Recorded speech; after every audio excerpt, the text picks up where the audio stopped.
Morning বন্ধুরা, সকালের tiffin মা কী করেছে দেখতে থাকুন। গরম গরম রুটি আর সাথে আছে আম পাকা, গাছের আম, আমাদের গাছের আম বন্ধুরা। ছোট্ট মিনি ব্লগটা দেখতে থাকুন, আমাদের পাশে থাকুন। মা খাচ্ছে রুটি আর আম পাকা, আমিও খাবো, বাবার খাওয়া হয়ে গেছে। এই যে মা খাচ্ছে।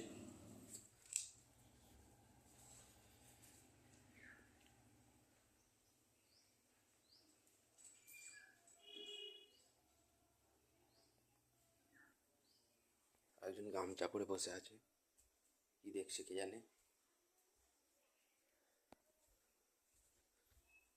যে মা খাচ্ছে দেখুন, এটা আমার জন্য। এত দিয়েছো, তুমি খাও।